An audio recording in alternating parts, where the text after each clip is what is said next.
Yet there was Daniel, put by God as second in command, known to be honest, known to be trustworthy. And so Nebuchadnezzar could hear the word of the Lord. Now, I don't, from this analogy, intend to make some political statement on our president. Okay? That's not my intention. But I am saying that you can be assured that since America, right now, the United States of America, is still, though we are struggling, it is still the most powerful nation in the world. You can be guaranteed that there is someone in the White House who has the ear of the president, who is speaking to him the word of the Lord. You can be guaranteed of that. It's our president's choice as to whether he will listen. But God is so faithful. You know, we can get so wrapped up and go, man, he's doing these things that are obviously not biblical, and man, we got to get in there and we got to protest and we got to, barricade ourselves in there so he can hear. The Lord's got it covered. The Lord's got it covered. Do what he's calling you to do. Do what he's calling you to do. And maybe you're the one he's called to go have his ear. And he'll arrange that somehow. But be assured that that's our God. That's our God. Just like Obadiah. Just like Daniel and so many others. So now, what we come to is Elijah comes to speak to Ahab, even though his own life might be in his hands. And Elijah comes to speak to Ahab. And listen to what he says, verse 20. So Ahab sent for all of the children of Israel and gathered the prophets together on Mount Carmel. And Elijah came to all the people and said, how long will you falter between two opinions? If the Lord is God, follow him. But if Baal, follow him. But the people answered him not a word.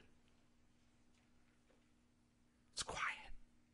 Elijah stands there and says, look, if the Lord is God, follow him. If Baal is God, follow him. Silence. Nobody wants to say a word. Then Elijah said to the people, I alone am left a prophet of the Lord, but Baal's prophets are 450 men.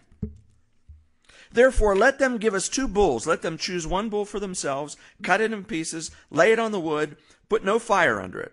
And I will prepare the other bull and lay it on the wood, but put no fire under it. Then you call on the name of your gods, and I will call on the name of the Lord. And the God who answers by fire, he is God. So all the people answered and said, yeah, that's good. Sounds good. That's well spoken.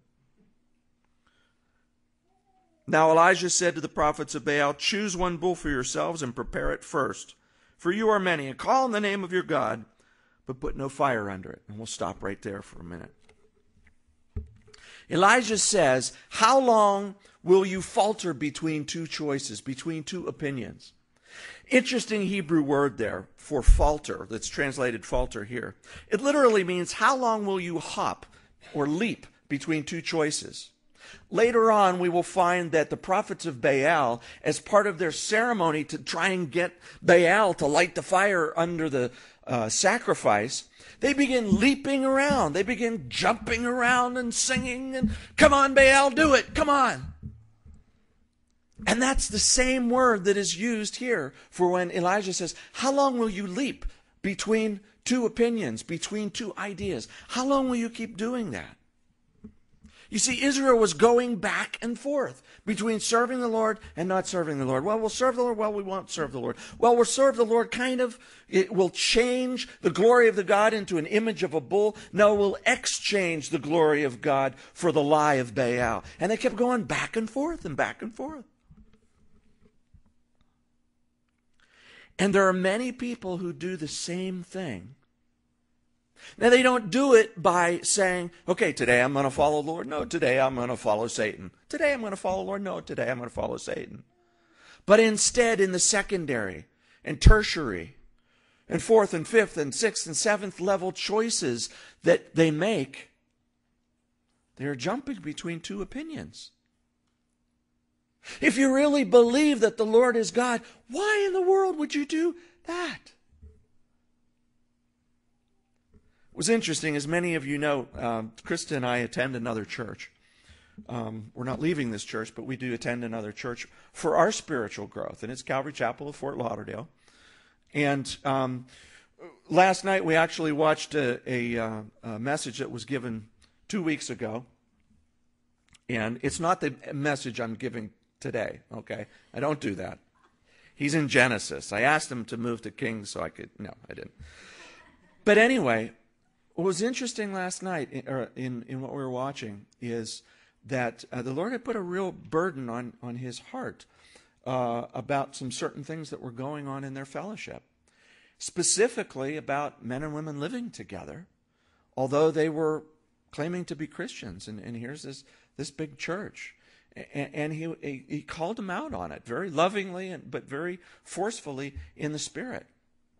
And at the end of the service, after the invitation for people to come forward to receive Christ, he invited couples who were there. He said, if you're here and you're following the Lord, trying to follow the Lord, but you're living together, which evidently he quoted a statistic that Fort Lauderdale has the highest percentage of unmarried couples living together.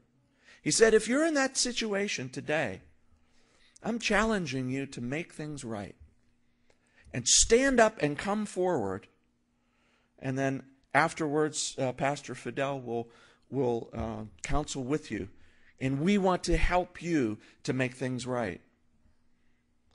I would guess that probably 30 couples stood up and came forward. You see, they had not made a choice that I'm a Christian. I'm not going to be a Christian anymore. They said, no, I'm a Christian. But they made secondary and tertiary choices of, well, you know, I don't see how we could afford to be married, you know, because of tax laws and, gosh, you know, all these other situations. And so we'll just, you know, God will understand, or maybe they just, you know, maybe God won't notice. I don't know what the thinking and reasoning is. I think mostly it's, I'm just not going to think about it at the God level.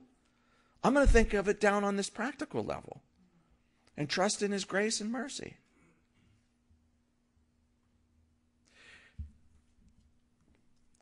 Secondary, tertiary. I just like saying that word, tertiary. That's why I'm saying it. It's a cool word. It takes me back to my chemistry days.